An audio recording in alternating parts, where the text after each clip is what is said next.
how's everyone out there doing today? I'm here with Shaun McInnish, Senior. Shaun, how are you doing today? Doing great. How are you? I am great. So we are here to end the two evils, right? Like this is what the whole show is about. For those of you who have not seen the show before, what we do is talk about the two-party system and come up with alternatives and ways to explore that. And I'm here today with Shaun, who is going to be talking about his party, the Libertarian Party, as well as his candidacy. So, Shaun, I'm going to let you go ahead and jump right in and share a little bit about yourself. Yes, ma'am. First of all, thanks for having me. I'm in Mississippi, so I'm in the southeast United States. As that, I kind of grew up in a. Let's just say I grew up, which is common where I live. I grew up kind of in a conservative household, but I realized when I was probably about 20 years old, and I finally just started out figuring life out. I said, really, I don't really fit into either one of these big parties. That's kind of when it hit me, and I actually just found a silly survey online and kind of ran through it. It says this will tell you what political party it is, and I think I took it 5 times, and all 5 out of 5 times I came back libertarian, and I felt like I kind of went through their bylaws, and it just kind of felt like what I felt, most connected with. So anyway, I'm a National Libertarian Party member. I'm also a Libertarian Party of Mississippi member. I'm actually on the executive committee of the Libertarian Party of Mississippi.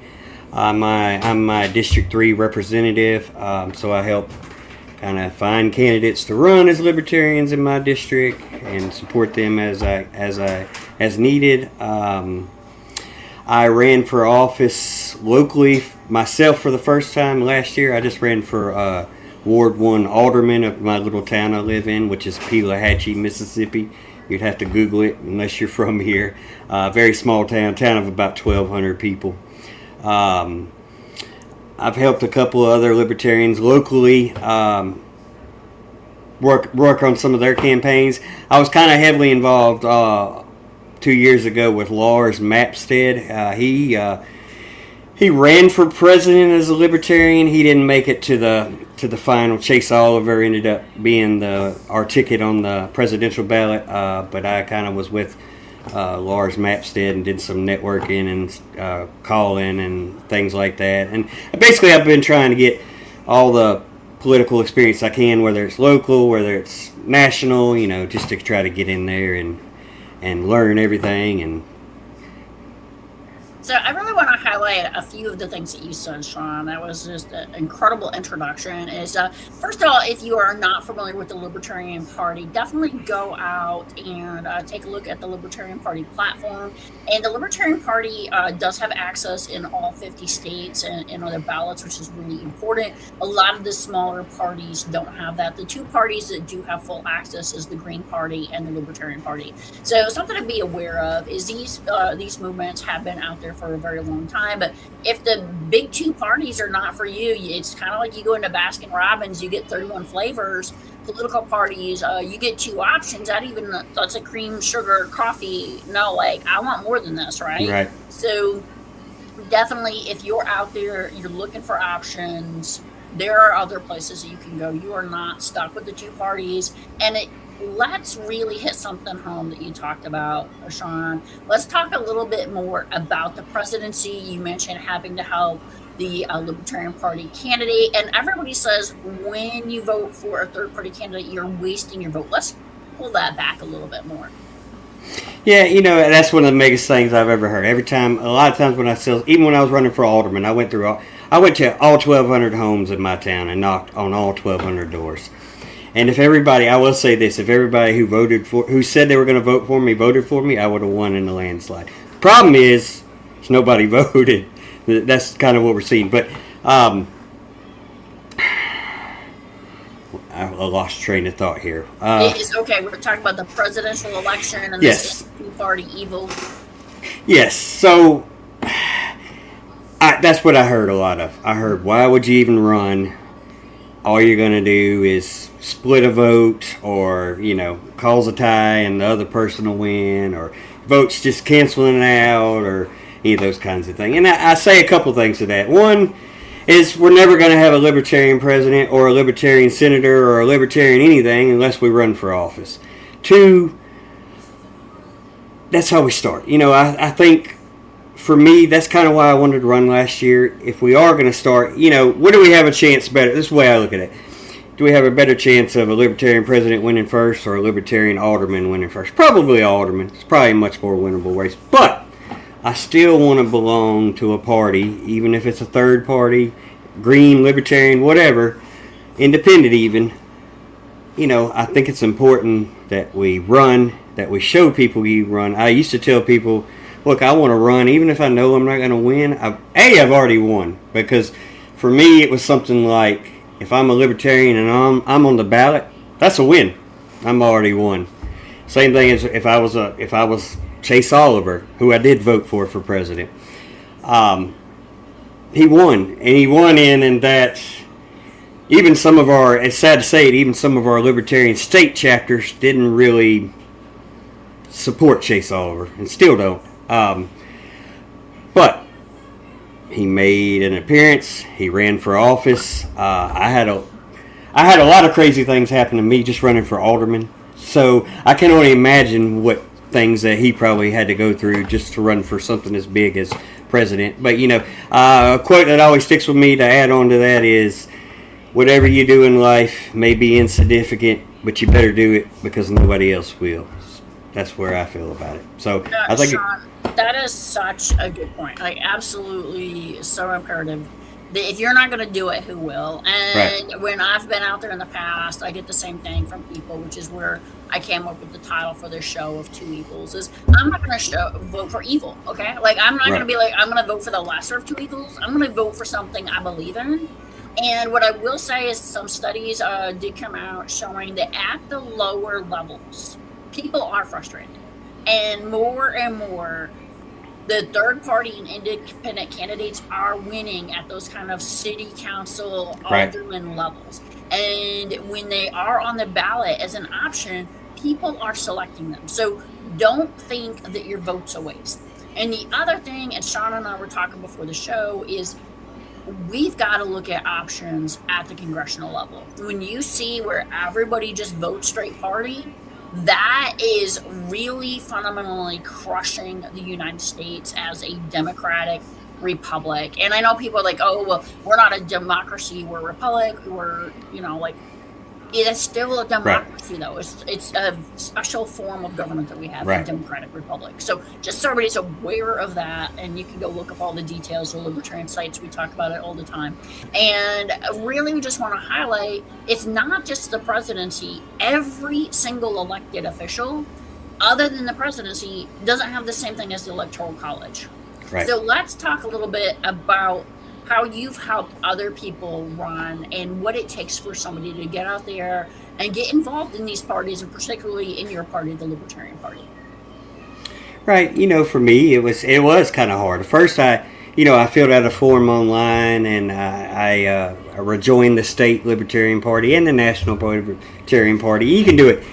I'm sure most parties are the same. Basically, we have a dues paying members that can be delegates in the national convention or whatever, and then you can just join as a non-paying dues member, and you're still involved. You just don't get to vote at the XCOM every year and all that. But anyway, but what and excuse me.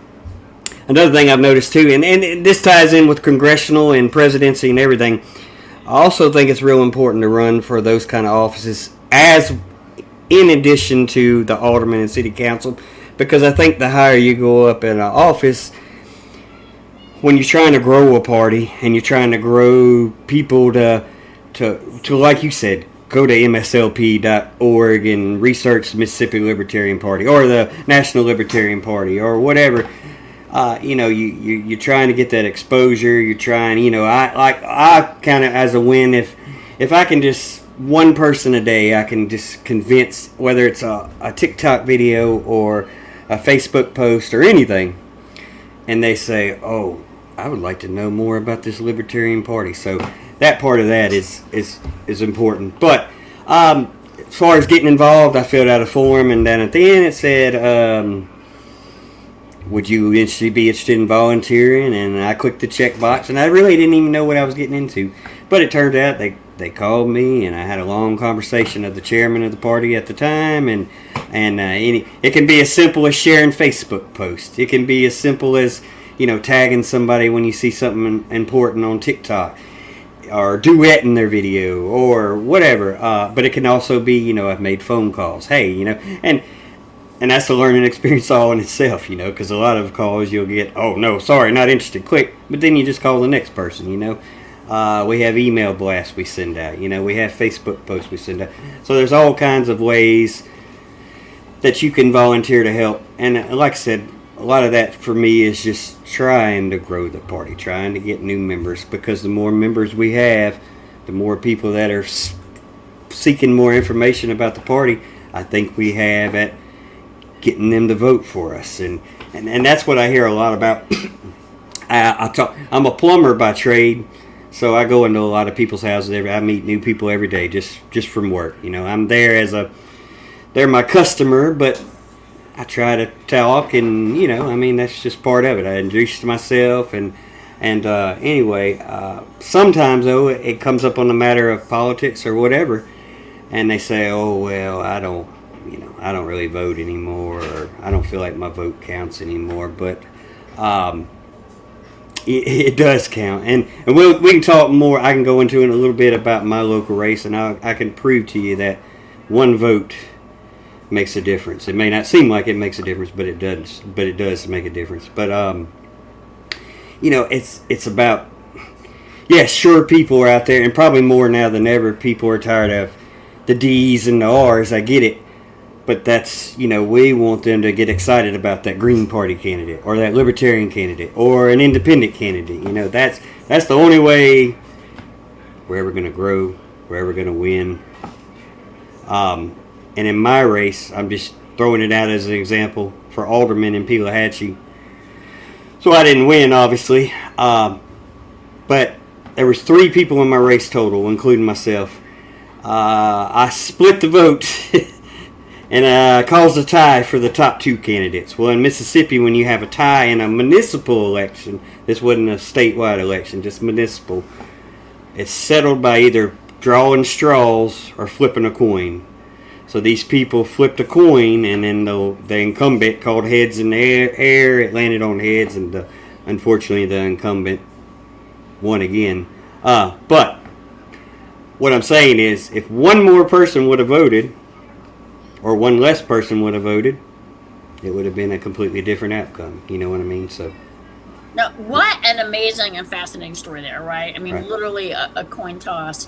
And I do want to shout out right now to the In the Two Party System network that we are a part of for Two Evils, and just really looking, there's such a big movement, and you hit on such a crucial thing about people feeling that their vote doesn't count. More people did not vote in the last presidential election than voted for either candidate. So Right. honestly, people made the vote for none of the above, sadly enough. And we need to energize the people. Over 40% of people now identify as independents, which means they're not registering with either party. That means more people are independent than with either party.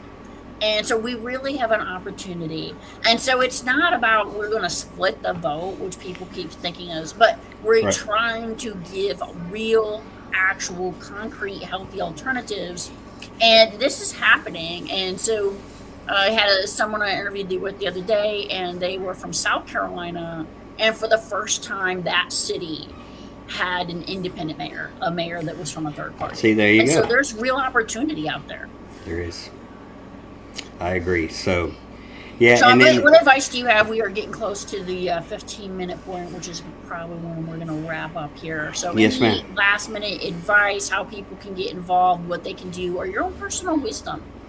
I mean, I would throw to anybody, if you're interested at all in any third party, seek out their websites. It'll kind of tell you their beliefs and bylaws if you're interested in that. But then reach out to, like I said, I'm the District 3 rep. Mississippi has 4 districts, so there's a District 1, 2, 3, 4 here.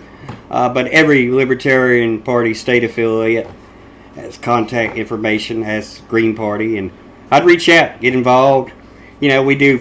even where I'm here, we do fairs and festivals. We hand out pamphlets, and you know, we do voting rallies. Try to get people registered to vote. Try to get them to vote on election day. That's my advice, and my other advice is, if you really want to make a change, and you're thinking about running for office, run for office. You know, you don't really have anything to lose. You know, not everybody's going to vote for you. Yeah, I get it, but you know, that's just part of life. And you really, I kind of dreaded even just running for alderman. I'm gonna be honest with you. Like, I'm like, I don't know what I'm getting myself into. And I had some stuff happen. Opponents called in the city on me with false allegations and stuff like that happens. But if I could do it again 1,000 times, I would do it again 1,000 more times, because, like I said, it's important somebody does it. Somebody has to do it. So I say, and if you don't want to run for office, that's great. I understand.